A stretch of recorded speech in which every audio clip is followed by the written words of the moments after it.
ойгоор хүрсэн талбайг 2030 он хүртэл бол 9% хүргэнэ гэдэг. Одоо байгаа 8%-ийг бол 9% хүргэнэ гэсэн. Эхний ээлжинд бол хүмүүс эргэн тойрныхоо модыг ажигладаг болсон. Яг өнөөдрийн бодит бас жишээг ярьчих л да. Одоо ам халсных юм уу да. Одоо мод тарьж ургуулсан иргэдэд тодорхой хэмжээний урамшууллын тогтолцоо юмнуудын зохицуултыг оруулж өгч байгаа. Урамшууллын механизмууд бий болох юм байна. Бий болно гэсэн үг.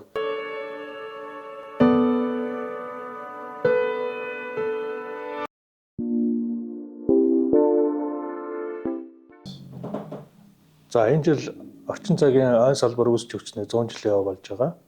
Энэ 100 жилийн яваа тохиож байгаатай холбоотой ойн салбарын торлогомцсон асуудал шийдлэгдсэн сэдвтэй подкастуудыг цувралаар хийж байна. За өнөөдрийн дугаар бол анхны дугаар болж байна.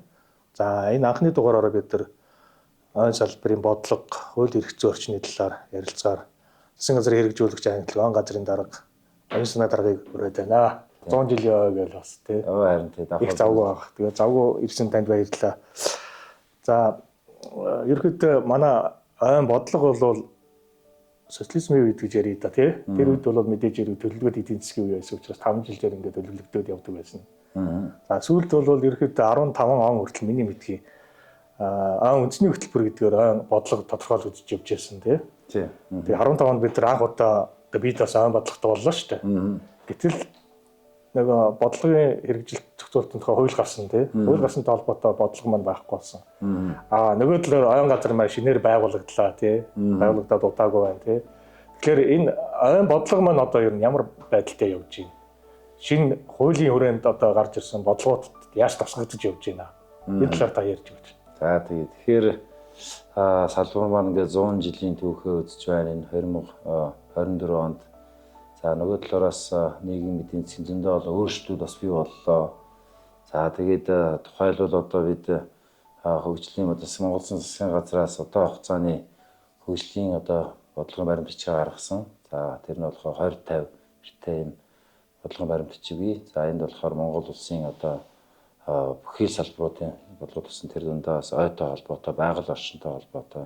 За ойн хувьд юу гэж утсан бэ гэхээр одоо ойн нийгэмд үзүүлэх одоо өөр өгөөжийг нэмэгдүүлнэ.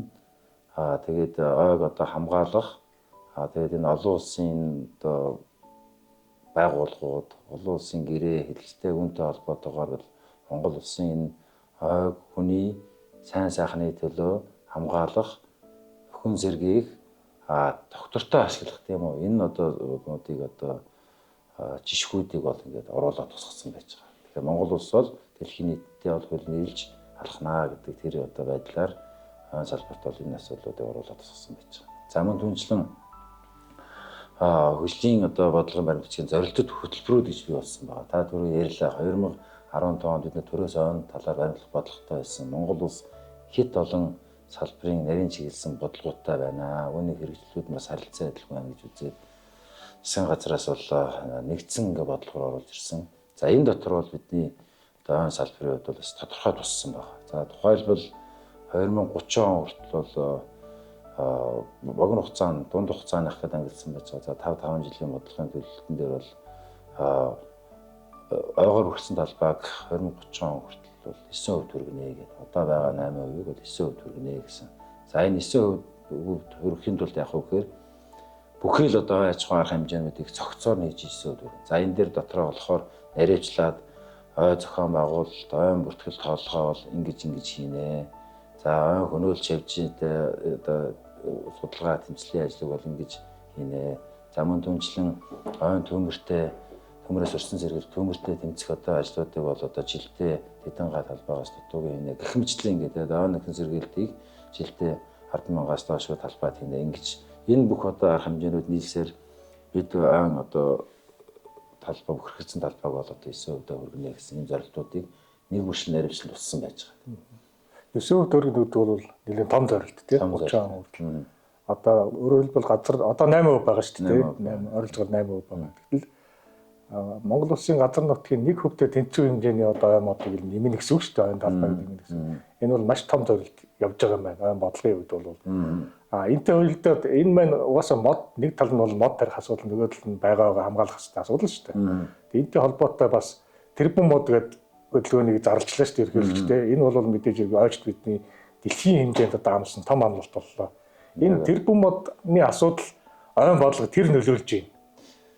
За сөрөг нөлөө авчирж ирж гин үү эсвэл одоо эерэг нөлөө авчирж ирж гин үү? За маш чухал асуулт байна. Тэгэхээр 21 оны намар Монгол Улсын ерөнхийлөгч тэрбум мод үндэсний хөдөлгөөнийг нэгдсэн үндэсний байгууллагын дээрээс зарласан. За энэ цагаас хойш бол ойр руу мод руу одоо сонирхол маш их нэмэгдсэн нийгмийн зүгээс. Гэхдээ энэ нэр нь мод гэж яадгийн, тэрбум мод гэж юу гэсэн үг, тэрбум мод тоон тэг юу гэж намар чухлыг гэдэг ингээд анхаарлаа хандуулсан.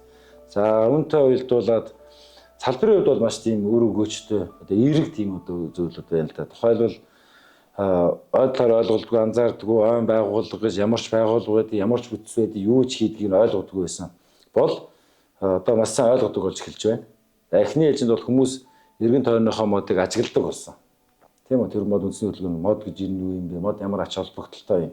Жирийн хүний өдөр тутмын тэр хаж амьдралаас нь ахуулаад энэ нийгэм эдийн засаг одоо бусад олон чиглэлд ямар ач холбогдолтой гэдэг ойлголтыг авсан. За үүнийг дагаад одоо засгийн газрын хэрэгжүүлэгч агентлаг ойн газрыг байгуулж гин гэдэг маань өөрөө өмнө нь одоо юу гэдгийг мороогоо тавьчихсан байсан энэ бүтцийн маань буцаага сэргээж байгаа гэсэн үг байхгүй юу? За ингэснээр өгөхөр энэ тэрбум мод үндэсний хөдөлгөөн ойтой холбоотой энэ бодлогын ажлууд бол нэгдсэн зохион байгуулалттайгаар явах ёстой юм байна гэдгийг бол ойлгосон гэсэн үг. Төр засгийн зүгээс гисэн. За энэ чүүднээсээ ингээд хаагналыг байгууллаа. За тэгээд бид бол юу гэдгийг тэрбум мод үндэсний хөдөлгөөнөөр дамжуулаад энэ салбарын олон ажлууд байгаа юм. За хамгийн чухал бол мэдээж юу гэхээр мод тарьж ургуулах, ойг нөхөн сэргээх, дорооцсон ойгоо нөхөн сэргээх, шинээрээс тодорхой талбайд тэлж ургуулах тухай асуудал. За тэгээд энэ цөлжилт газрын дороод уур амьсгалын өөрчлөлтөд маш ихээр нэрвэгдээд байгаа тухайн тэр одоо зорилттой газруудад судалгаа шинжилгээнд суурилсан төлөвлөлтүүдийг хийх, тэг хэрэгжилтийг нь хангах нь бол бидний гол зорилго болоод ингээд ажиллаж байгаа. Тэгэхээр энэ бүхнийг ингээд гүйцэтгүүлж хийхэд бол яхаа аргагүй л одоо энэ тэрбум мод үндэсний хөдөлгөөн гэдэг юм бол маш сайн дэмжлэг болж байгаа. Нөгөө талаар хүмүүс манаас нэг зүйлийг бас ойлгох хэрэгтэй байгаа. Зөвхөн мод тарих биш юм тэрбум мод үндэсний хөдөлгөөн өөрөө. Ерөнхийдөө энэ байгаль орчныгоо хайрлах, нэгэнт ингээд тохиолдоод байгаа уур амьсгалын өөрчлөлт, газрын дөрөөдөл, энэ ган гачиг энэ эсрэг бид яаж тасан зохицох вэ гэдэг энэ ойлголтыг амьдрал одоо юмнда хэмшүүлээд ойлгох тухай тийм тэр ойлголтыг өгөх.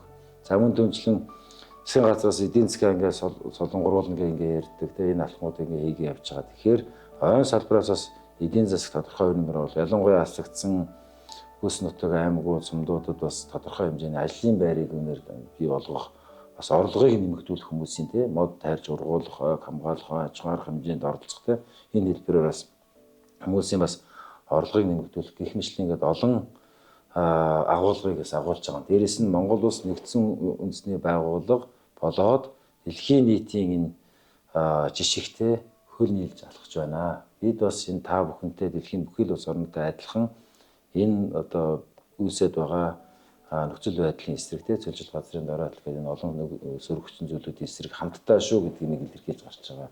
Бас нэг ийм эерэг одоо зүйл харагдаж байна л да. За ер нь бодлого гаргахад гол октор нөхцөл бол бид нар ойгоо тоолсон байх хэрэгтэй байдаг тийм. Яг ойгоо тоолоод бид ямар ойтой ойгоо мэдж өөрөөр хэлбэл хоттой хойно хүн мэдчихэж тэнд одоо тэр гэр бүлийн бодлого явна шүү дээ тийм. Одоо төлөх хонд авах хэрэгтэй юу эсвэл одоо яах хэрэгтэй гэж тэнд бодлого байх хэрэгтэй тийм. А бид нар бол миний санаж байгаагаар бол 14 оноос 2014-өөс 2016 онд бид нар анхны үндэсний хэмжээний ойн тоолгоо хийж ирсэн тийм. За энэ ойн тоолгын нэг гол үр дүн бол Монголын 70 гаруй хөгшөрсөн байна. Тийм учраас бол одоо энэ хөгшөрсөн байгаа ойг эдийн засгийн эргэлтэнд оруулах шаардлагатай байна гэдэг гарчсан гол үр дүнг би санаж байна. За яг энэ тал дээр бодлого яаж явагдаж байна? Тэгэхээр бид 14 оноос хойш одоо дахиад 10 жил болчихж. За энэ болохоор олон зорилтод ойн тооллого гэж нэрлэж байсан. Олон зорилтод ойн тооллого гэхээр юу гэхээр зөвхөн одоо юу гэдэг юм ойг ингээд нэг ашиглалт энэ бол нэг банц дүнзэж харахаас гадна ер нь бол энэ биологийн хувьд тийм үү орчны хувьд экосистемийн хувьд ямар үйлчлэгийг үзүүлдэг юм бэ гэдэг юмнуудыг дэлхийн нийтийн хандлагч тийм болсон тэр дэлхийн нийтийн чиг хандлага гаргасан арга зүй стандарт юмнуудад нийцүүлж бид нарын тоолго олон зорилттой хийсэн. За түүнээс хойш 10 жил боллоо. За үр дүнд нь юу гарав гэхээр бид ер нь бол Монгол орны ойн дийлэнх нь бас ингэж доройтсон байна. За тийм учраас бол яхаа аргагүй өтөлсөн байна, ашиглах хэрэгтэй гэдэг асуудал ирдэг. За бид яаж юм гэхээр энэ дээр ялангуяа тэрбумод үндэсний хөдөлгөөнөөр дамжуулаад манайд энэ ойн одоо салбар руу хандж байгаа энэ хандлага анхаарал дээр бид нар бас их юу яаж юм л да олзуурхаж аваад. Юу гэхээр ер нь бол аливаа зөв менежмент гэдэг бол зөв зохистой ашиглалтын асуудал байдаг. Тэндээс орлого олохгүй бол хүн тэнд бол ер нь хөрөнгө оруулахгүй. Ямар нэгэн үр өгөөж байж ижил ордог тийм. За энэ ч үднээсээ бид нар энэ бас Европын холбоотой бид нар бас нэлийн өргөн хүрээний цар хүрээтэй энэ ажлуудыг эхлүүлж байгаа. Ялангуяа хувийн хвшил рүү, салбарын хувийн хвшил рүү чиглэсэн энэ одоо нөгөө ойг ашиглаж тэнд байгаа их материалууд байна гэдэг байгаа. Тэгвэл үүнийг ашиглаад бүтээгдэхүүн болгоод нэмэн өртөг шингээгээд тэрийгээ дагаж ажлын байрыг бий болгоод технологийн дэвшлиг Монголдо бас нутагшуулаад за ингэснээр мэдээж ихний ээлжинд өөрийнхөө дотоод зах зээлийг өрн утгаар нь хангах тухай асуудал цаашлаад илүү нарийн бүтээгдэхүүн гаргаад одоо экспортын асуудлууд ингээ яригдаад явна. Тэгэхээр энэ бүхэнд юу хэрэгтэй вэ гэхээр яхаа аргагүй хөрөнгө оруулалт хэрэгтэй байна. Материал бол байгаад байна. Тийм үү? Нөөц бол байгаад байна, бэлэн байгаад байна. Тэгэхээр жишээ нь бол одоо саяхандаа Япончуудтай хамтраад бас манай шинжлэх технологийн сургууль, Монгол Улсын сургууль эдгээр төлөвлөс туршилтууд хийгээ явж байгаа. Юу гэхээр манай Монголын одоо тэр унсан байгаа өнөг материалууд, босоогоор хатсан байгаа мод материалууд эднэрийн хим, физик, механик шин чанарын судалгаануудыг хийсэн. За энэ юу гэхээр эндээс энэ ямар бүтээгдэхүүн гаргаж болох юм бэ гэдэг энэ судалгаа давхар явуулж байгаа гэсэн. Одоо бид дараагийн ээлжид бодлогын үед яах вэ гэхээр энтэй холбоотой за нөөцөө тодорхойлчихсон технологийн туршилтууд ингээ хийгдээ явж байна. За тэгвэл одоо эндээс яг ямар бүтээгдэхүүнүүд гаргах юм бэ? Энэний зах зээл нь хаашаа байх юм бэ гэдэг юм гаргах. Ийм бодлогууд чиглэлүүдийг барай явж байгаа гэж бодож байна. За бодлого гэдэг бол нэг талаар зорилт шүү дээ. Нөгөө талаараа цаасан дээр буусан шийдвэр хэрэгжүүлэх. Тэгэхээр энэ шийдвэрүүдийг, бодлогын хэрэгжилтийг яг хэрэгжүүлэх явцад ямар хүндрэл бэрхшээл вэ? Хөрөнгө мөнгөний ч байдаг юм уу, боловсон өвчнж байдаг юм уу тий? Мэдээж хэрэг одоо сайхан шийдвэр гаргаад тэрийг хэрэгжүүлэхэд амарх. Гол нь бэрхшээлийг ямар хөө бэрхшээлүүд вэ? Тэрийг даван туулах ямар асуудлууд байна? За тэгэхээр эхний одоо гэдэг бэрхшээл ярих юм бол түрүү ярьсан те 90 он за 2000 он хүртэл бол нэг тэ ашиглалтууд явж байгаа. Түүнээс хойш ингээд маш их жижиг салсан жижигхэн тийм аж ахуйн нэгжүүд бий болсон. Багахан эдгээр зөвхөн үнэтэй ганц хоёр техниктэд ингээд аль чиглэлд ашиглалтын чиглэлдээ нөхөн сэргээлтний одоо аж ахуйн тий олон чиглэлүүдээр ингээд тийм хит жижиг ингээд болоод ерөнхийдөө тархаа болсон гэсэн. Энэ өөрөө хүндрэлтэй байгаа. Аливаа нэг томоохон хөрөнгө оруулалтын тухай ярихаар тэр жижиг компаниуд бол шаардлагагүй. Томоохон мега ч юм уу эсвэл нэг томоохон ингээд бүсийн хэмжээний төслийг хэрэгжүүлэхэд бид нар маань байхгүй. Тэгэхээр энэ хүмүүс энэ компаниудаа чадагчулж тэр corporate маягаар ажиллах энэ чиглэлийн юмнуудыг нэг нэгт хийх хэрэгтэй гэж ярьж байгаа. Тэгэхгүй бол дан ганцаа 5 хүнтэй компани дээр олон сая долларын ч юм уу ингээд төсөлбөр хэрэгжүүлэх болцоохгүй. Тэгэхээр энэ суурьуудыг хийх цаашлаад хөрөнгө мөнгөний одоо гачууд бол байж идэг. Гэтэ энийг бол шийдэх болцоотой. Тэгэхээр яг хөөхөр манай Монгол улсын хувьд бас онцлог байж байгаа. Хоом цогтой энэ төр яг тухайн нэрийн мэрэгсэн мэрэгжлийн хүмүүс нас цөөхөн байгаад байдаг. Тэгэхээр яхаа аргагүй бид нэр энэ технологийн дэвшлүүдийг оруулж ирэх. Технологийн дэвшлгээд жишээ нь ярих юм бол одоо нөгөө тухайн бүтээгдэхүүн дээр жишээ аваа ярихад аль хор хүний оролцоо багтаагаар илүү их бүтэмжийг бүтээгдэхүүнийг гаргах хэрэгтэй тийм үү автоматсан одоо тэр одоо бага дунд том уурын одоо системүүдийг нэвтрүүлэх тухай асуудлыг бол бид ингэж харж байгаа. Тэр нь бол тэр бэлтгэл дээрч адилхан яг энэ дээл боловсруулалт болоо бүтээгдэхүүн гаргаж байгаанууд дээр ч гэсэн адилхан ийм зарчмаар л явахгүй бол бид тэртээ тэргүй юу гэдгийг хүний оролцоо багтаагаар илүү нарийн илүү өндөр одоо чанартай бүтээгдэхүүн гаргахын хандлагаа хэдийн бий болчихсон учраас эднэрийг одоо юу гэдэг нэг удааснаа хоцрогдлоо давуу тал болгож ашиглаж нэгэнт одоо бий болчиход байгаа технологиудыг нэвтрүүлэх тухай асуудал. Тэрийг магадгүй нөгөө хэмжээнээс хамааруулаад тийм үү баг дунд тийм үү нэлээд том өргөн хүчин чадалтай гэдэг чинь ингээ англиад оруулж ирэх асуудлуудыг харж байна. Бодлогыг хэрэгжүүлэхэд салбар дундын хамтын ажиллагаа бол маш чухал байдаг. Зөвхөн ой гэдэг бол бидний асуудал биш. Тэгвэл маш олон салбарыг хамардаг шүү дээ. Боловсролын салбар байна. Цаашаа үйлдвэрлэлийн салбар гэл ингээл маш олон салбарыг байна. Энэ тал дээр ямар бодолтой вэ? Ер нь ойн газраас энэ бодлогыг хэрэгжүүлэхдээ салбар дундын одоо хамтын ажиллагааг одоо яаж явуулж байна? Ямар төвшөнд байна юм? Бас л чухал. Тухайлбал одоо би зөвхөн одоо юу гэдэг ойн тухайн асуудал ярихдаггүй л дээ. За ойн тухайн асуудал яригдаад яхаа бид нар боловсон шин тухайн асуудал яригдахад энэ болохоор одоо боловсон шин тухааны яамны асуудал болж байгаа. Тэгэхээр тэнд нөгөө мэргэжлүүд маань бэлтгэж байгаа. Тэр бодлогоор ингэ явж байгаа гэсэн. Тэгэхээр бидний зүгээс салбарт ямар хүний нөөцийн хэрэгцээ шаардлага байна, ямар түвшний. За мэргэжтэй одоо ажилтнаас авахуулаад бакалавр, магистр, доктор ч юм уу эсвэл одоо нарийн мэргэжлийн тэр одоо боловсруулах чиглэлийн инженерүүд ч юм уу энэ хүмүүсийг бид нэр хэрэгцээ шаардлага тодорхойлоод тэгээ захиалгаар ийм чиглэлийн хүмүүс хэрэгтэй байна гэдэг одоо шинэ боловсруулалтын тухааны хамтаага хамтраад ажиллах шиг байх хэрэгтэй. Энэ хамтын ажиллагаа юмнууд маань төдийлөн сайн байгаагүй. Ягаад гэвэл энэ бүтэц зохион байгуулалтын нөхцөл байдал юмнуудаас болоод ингээд энэ маань ингээд саармагссан байдалтай явж ирсэн. За ойн газар байгуулагдаад яг энэ асуудлыг хариуцсан нэгдүгээр нэг мэрэгчлэнтэй болсон. Яг ойн салбарын боловсрол, технологи, инновацийг хариуцсан мэрэгчлэн. За энэ мэрэгчлэлтийн үгээр одоо нэг өсөнд яг энэ чиглэлийн уялдаа холбоог хангаж ажиллана гэсэн үг, ингээд ажиллаж байгаа гэсэн үг. Үгээр боловсролын яамтай одоо хүнсгүүтэй аж ахуйн яамтай бидний холбоотой асуудлууд юу байна? Нийгмийн хамгаалалт хөтөлмөрийн яамтай ягаад гэвэл ажлын байрны асуудлууд яригддаг тийм.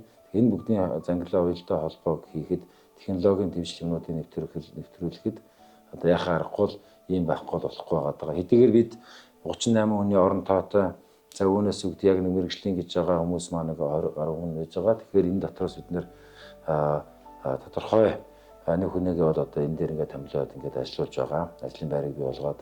Нөгөө талаар бол бид бас энэ дээр за яг хүний орон тоо нэмэх бол нэг асуудал. Илүү юу гэхээр бас л нөгөө энэ сүүлийн үед нөгөө AI тийм үү энэ одоо энэ оюун ухаантай суурилсан олон ингэ системүүд бий болоод ирлээ. Тэгээд өгөгдлүүдийг нэгтгээд маш олон өгөгдлүүд байна. Энийг эмх зэгстэйгээр нэгтгэхэд энэ дээрээ суурилсан бодлого шийдвэрүүдээ гаргах бол илүү оновчтой болно. Тэртээ дэгүү хүн ам зөөдөө энэ хувьд яах вэ гэхээр нэг л олон орон тоо бий болохоос илүүтэйгээр тухайн хүмүүсийг хариуцсан чиглэлийн хүмүүсээ маш сайн чадахжуулаад тэгээд тэр хүмүүсээрээ өргөн хүрээний их хэмжээний өгөгдөл мэдээллээс одоо зөв шийдвэрүүдээ гаргах гэсэн одоо ийм бодлогыг бас чиглэлийг л барьж байна да. Түрүүн уур амьсгалын өөрчлөлт дасан зохицох гээд дурдлаа шүү дээ. Яг бусад улс орны ингээд туршлагыг харахад бол хизээний одоо нөгөө төлөвлөгөөгөө гаргаад за дараагийн 80 жилд одоо юу гэдэг нэг градусаар дулаавар манай ойд ийм ачаал ирнэ. Ийм зөрүүр дагавар ирнэ гэдэг хизээний тооцоолоод бэлтгэлийг хангаад эхэлчихлээ. Тэгэхээр манай орны хувьд одоо ямар төвшөнтэй байна энэ талаар. За хэмзэг сэдвэлтэй. Эвхээр нөгөө судалгаанд суурилсан бодлого гэдэг юм маань яг тэ бас алдагдаж явж ирлээ яг нэг үг ярихад. Тэгээд тэнд ингээд судлаачид эдэмжлэгээний байгууллага ихтэй сургуулиуд дээр судалгаа хийж байгаа судлаачид бол дэлхийн эрдэмтдтэй хамтраад маш сайхан үр дүнгуудыг гаргаж байна. Үнэхээр одоо science дээр хэвлүүлж байна, nature дээр хэвлүүлж байна. Тэр үр дүнгуудыг бид нэр хэр авч байгаа гэдэг асуудал байгаа байхгүй юу? Тэгэхээр бидний хувьд бол яг энэ дээр үнэхээр анхаарч байна, онцгойлон анхаарч байна. Сүүлийн судалгаануудаас аваад үзэхэд л одоо үгдгийн баруун хинтийн эсвэл хангаан нурууны одоо загварчлууд гаргацсан байж штэ өсөлтийн загварчлыг гаргацсан байна, тархалтын загварчлуудыг гаргацсан байна. Одоо тэдэн градусаар нэмэгдэхэд тэгж хамагдана. Зарим газрууд дээр болохоор температур нэмэгдснээр таатай нөхцөл бий болж байгаа. Яг бол Монгол орн өөрөө ингээд сэрүүн их газрын уур амьсгалтай энэ газар дээр ч бүс нутаг дээр чинь зарим хэсэг дээр нь өсөж байгаа тэр температурын өсөлт бол эргээ нөлөөлж модны өсөлт нэмэгдэх хэмжээний байхад зарим газарт нь болохоор хит хуур ажил бий болоод өсөл болоод нөгөө төмөрийн босод эрсдлийн одоо нөхцөл байдал нэмэгдэнж гэдэг юм уу. За эсвэл хөнөөлж шавьжинд илүү таатай нөхцөл бий болоод тэр хэмжээгээр хөнөөлж шавьжийн тархалт болоод гарах давтамж нь нэмэгдэнж гэдэг юмгээ судалгаанд байж байгаа байхгүй. Тэгэхээр бид энэ судалгаануудын үр дүнг илүү хурдан өөрсдөө шингээж аваад судлаад тэгээд бодлого руугаа нэг яаж хөрвүүлэх үү гэдэг бол бидний яг нэн тэргүүний асуудал болчиход байгаа. Тэгээд өнгөрсөн нэг 2 жил гаруй хугацаа бид нар байгуулагдсан цагаас бас энэ дээр бол нэлээд анхаарлаа хандуулж ажиллаж байна. Тэгээд улам цаашдаа бол энэ дээр бүр наривчил тэр судалгааны байгууллагуудаас хамтарч тодорхой дэмжлэгүүдийг үзүүлж тийм үү тодорхой захиалгах тэр судалгаануудыг хийх нь бас их чухал байгаа. За ойн тухай хууль шинжилсэн найруулгын ажил хийгдэж байгаа шиг байна тий. Яагаад энэ ойн тухай хуулийг ер нь шинжилсэн найруулах шаардлагатай болчихоо. Зөвхөн миний бодлоор хуульчдтай яриад явж байгаа ойн тухай хууль бол бас ч гэж тийм муу хууль биш. Зохицуулт сайтай. Тэгээд хамгийн хэрэглэгддэг хууль гэж үзэжсэн байхгүй. Яагаад гэвэл ард түмэн тэрийг шууд аваад хэрэгэлдэг энэ хоёулуудын нэг гэж үзчихсэн. Тэгээ энэ талаар яагаад шинжилгээ найруулгыг хийх болж байгаа? Ямар шаардлага, ямар үндслээр энийг шинжилгээ найруулга хийхээр болчиход байна? Тий, би бол санал нэгтэй байна. Ойн тухай бол муу хууль бол биш ээ.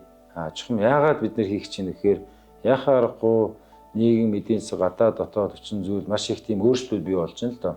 За тухайлбал одоо юу гэдгийг энэ ой гэдэг тодорхойлтоос авахлаад бид нар бас эргэж харах хэрэгтэй болж байгаа. За дэлхийн нийт нэгдсэн үндэсний байгууллагын харьяа хүн сүдэн аж ахуйн байгууллага байгаа. Хүн сүдэн аж ахуйн байгууллагаас бол тодорхойлтыг гаргасан. За яг жишг тодорхойлолтоо тэр бүх улс оронд адилхан байна гэсэн үг. Тэрэн дээр бас нэлээдгүй зүйлүүдийг бас арилж гаргасан байдаг. Энэ нь яг хөө эргүүлээд бид нар олон улсад хийсэн ажлуудаа тайлагнах тэдэртээ нийлж алхахад бол яхаа аргагүй тэр нэгдсэн нэг ойлголт гэдэг юмнууд үү. Тийм учраас нэр томьёо юмнууд дээр бас тодорхойлтоос авахуулаад бид нар бас өөрчлөлтүүдийг хийж байна. За дээрэс нь ойн менежменттэй ингээ холбогдоод байхад яг тэ бид бас өнгөрсөн 10 гаруй жилийн хугацаанд нэг гаргасан жишгүүдээр явж үзлээ. Юу гэхээр энэ ойн тухай хуулийн ялангуяа энэ ойн нөөцийн хуваарлтын асуудал байна. За ингээд жишээ нь модон материал дээр аваад үжилт ойгоос мод үлтгэх хэмжээнд дээр аваад үзсэн. Энэ иргэдийн хурлаар эцсийн шийдвэр нь гардаг.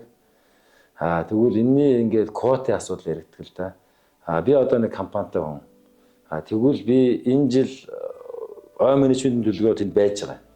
За тэгээд тухайн одоо бүгдийн Архангай аймгийн Цэнхэр сумаар жишээ аваад ярихад Цэнхэр суманд жилдээ бүгдийн 500 м3 модыг аваад хахад бол одоо асуудалгүйгээр одоо тэр хүмүүсийн хэрэгцээг хангаа явна гэдэг ингээд байжэтэл тэгээд тэр 500 м3 модыг нь 5 компани одоо авдаг байлаа гэж бодъё өсөлтөө тийм үү. Тэгвэл тэр 5 компани нэг нь би. Гэтэл би энэ жил 100 м3 авч магадгүй, эх жил би 1 куб төр мож авахгүй, эсвэл 0-ыг ч авч магадгүй, авахгүй ч авч магадгүй. Ийм байгаа учраас би хөрөнгө оруулалт хийх нь тодорхойг болж байгаа байхгүй. Гэтэл би тэр 100 гэсэн тэр куб метрээ 10 жилийн хугацаанд юм уу 15 жилийн хугацаанд авна гэдэг нь надад тэр баталгаа тогтолцоонд байвал би хөрөнгө оруулалтаа хийж эхэлнэ. Гэтэл ийм зохицуултуудыг бас бид нэр оруулж гэж байгаа. Нэг ясандаа доктортойгоор тэр одоо тодорхой шалгуур үзүүлэлтийнхаа дагуу тэр чадвартай тэгэхдээ одоо аж ахуйн хариуцлагатай аж ахуйн гэж байгууллага компаниуд нь те энэ юмнуудаа ингээ хийгээд явах тэр орчныг бүрдүүлэхгүй бол нөгөө түрүүний би ярьжсэн тэр жижиг олон компаниуд болчиход юмнуудаа хийж чадахгүй байна. Тэгэхээр энэ дээр бас өөрчлөлтүүд гэж. Дээрээс нь бас олон улсынхан нөөц зөрчлийн зах зээл нэлээд ихээр яригдчихээн. За үүнтэй холбоотойгоор бас бид ойн салбараас тодорхой хэмжээний хөрөнгө оруулалтыг авах татаж авах болцоо би ойн салбар руу. Тэр нь болохоор үхээр заавал ингээд мод тариад өргөжүүлэхээс гадна одоо байгаа ойгоо хамгаалаад менежментээ зөв хийгээд чадах юм бол бид энийг зөв хийснийхаа төлөө бас энэ чиглэсэн үйл ажиллагаанд санхүүжилтийн дэмжлэгийг авах юм болцоо бүрдгийн. Мөн дээрээс нь цаашлаад бас тодорхой хэсэг талбай дээр шинээр ой бий болгоод ингээд явах юм бол энээсээ бас нөөц зөрчлийн зах зээл рүү ингээд оролцох юм болцоо байгаа. Тэгэхээр бид бас энэний ингээд эрх зүйн орчныг тодорхой болгох үүднээс бас өөрчлөлтүүдийг хийж ин бас тогтолцооны асуудал яригддаг юм мэргэжлийн байгууллагууд за эдгээрийн одоо бас хоорондын зохицуулалтын асуудал ер нь бол улс бүх ажлыг хийж амжихгүй. Тэгэхээр энэ хувийн ижлүүдийг бас тодорхой тэр түрүүнд ярьсан эрх зүйн орчмуудын илүү тодорхой тогтолцоонд тодорхойлоод ирэх юм бол ер нь бол хувийн ижлийн нуруунд дээр ажил явуулдаг. Бид гэхдээ үдээс төрийн бас үүрэг гүйцэтгэх тодорхой бүтцүүд дээр ингээд зохицуултуудыг хийх юм зүйлийг харж байна л да. Тухайлбал энэ ой ангийн бүтцийн асуудал яригддаг. Босоо явах уу, хэвтэй явах уу гэл ингээ яригддаг.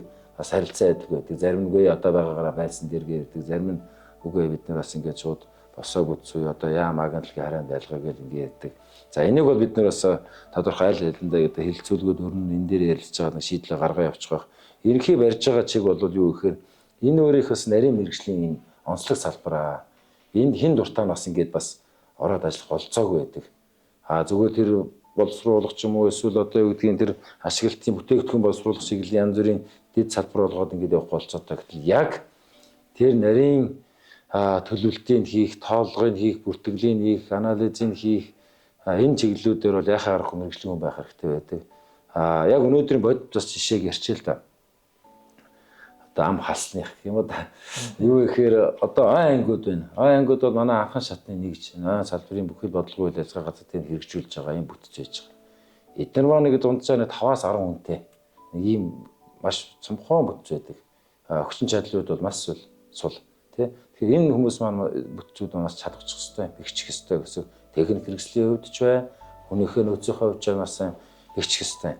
За энэ ч үднээсээ бид нар бас энэ босоо бүтцтэй оруулах гэсэн асуудал ингээд тавиад яриад явж байгаа. Тэгэхээс аргагүй байгаа. Ягаад гэвэл ерөөсөө эрхчил би одоо тухайн нэг анги дээр очиход нөгөө удирдлагын инженер нь солигдсон байдаг. Тэрний дараа жил очихоор дахиад солигдсон байдаг. Энэ ч одоо ерөөсөө ийм байдалтай явах юм бол энэ салбар хязгаарч ихсэрэхгүй. Энэ ч өөрөө нарийн мэргэжлийн 4 жил бакалавраа сураад тодорхой дадлага эзэмшээд юун дээр практикээр гарч ажиллаад өчнөө юм болж байгаад мэргэсэн хүмүүс өөр л ингээд нэг гарын аясаар ингээд солигдж идэг. Ийм байх юм бол тэр хамгийн чухал газар дээр хэрэгжиж байгаа хэдэн куб метр мод бэлтгэдэг байгаа юм бэ? Хэдийн хэмжээний талбай хөнөөж авч нэрдээд байгаа юм бэ? Хэдэн га талбайгаас самбар хушнуудаас самрыг авах гээд байгаа юм бэ? Тэр нарийн тооцоол юм чи хийж идэг хүмүүсийг инженер мэргэжлийн хүмүүсийг одоо нэгэсэндээ мисцалын инженераа солиод ирэх гэсэн үг байхгүй юу? Одоо өмнөдгөө зүүрж ярих юм бол тэгчгээд бид нэр тэр доктортой менежментийг газар орон нутгийн хэрэгжүүлнэ гэдэг бол болцоо байхгүй. Тийм учраас энэ доктортой байдлын юм дээр бид нэр анхаарахаас энэ хуулийн хувьд бас эргэцсэн зохицуултууд дээр оруулаад явж байгаа. За, ер нь бол гадаад дотоод нөхцөл байдал орчин үетэйгээ холбоотой ялцж байгаа. Тухайн үйлдэл шинжилгээ найруулга хийгдэж байгаа юм байна. Хоолгол зарчмын өөрчлөлтүүд орж байгаа юм байна. Тухайлбал одоо карбоны зах зээлд оролцох боломжинд эгдэж байгаа юм байна шүү дээ. Шинэ ойн тухайлтай болсноор. Тэгвэл энэ ойн тухайлын шинжилгээ найруулгадж байгаа гэдэг нэлээд хугацаа ус өнгөрчлөлтэй тийм. Нийгэмд бас хүлээлттэй байх шиг байна. Энэ ойн тухайлын шинжилгээтэй гараад ирэхдээ миний амьдралд яаж нөлөөлөх юм бол гэсэн ялангуяа тэр ойд амьдрдаг, ойгоос хамааралтай ард иргэдийн үед бол хүлээлт байгаа тийм. Одоо юу гэдгийг төлөөний мод маань асуудал үүсэх юм биш үү? Биш юм болов. За би нэг ганц мод тарьчаа тэрийг худалдах нөхцөл бүрдэх юм бол яах юм бол гэдэг ч юм уу тийм. Яг энэ тал дээр ойн тухай хувь шинжилгээ найруулга батлагдсан зэрэг ямар өөрчлөлтүүд, ямар одоо гол зарчмын юмнууд гарч байгаа. За тэгэхээр юун дээр за эхлээд нөхөн сэргээлтэй холбоотойгоор ямар хуу эерэг үрдэн гарах талаа нэг тавчхан дээр тий. За тухайлбал одоо мод тарьж ургуулсан иргэдэд тодорхой хэмжээний урамшууллын тогтолцоо юмнуудын зохицуултыг оруулж гэж байгаа. урамшууллын механизмыг бий болгох юм байна. Бий болно гэсэн үг. За дээрэс нь өөрийнхөө хөрөнгөөр ойжуулт хийгээд тий одоо холбогдох стандартын дагуу тийм үү. Тэгээ тодорхой хугацааны дараа ус хүлээж авах бас тэр их зүйн орчноос бүрдүүлж ус худалдаж авна гэсэн үг тийм. Тэрнтэй холбоотой зохицуулт юмнууд хэдийгээр одоогийн үндэ нэг зохицуул байгаа ч гэсэн энэ маань ажилддаг юм. Тэгэхээр энийг бид нэр ажилдаг болох одоо ажиллагаанд оруулнаа гэж ойлгож байна.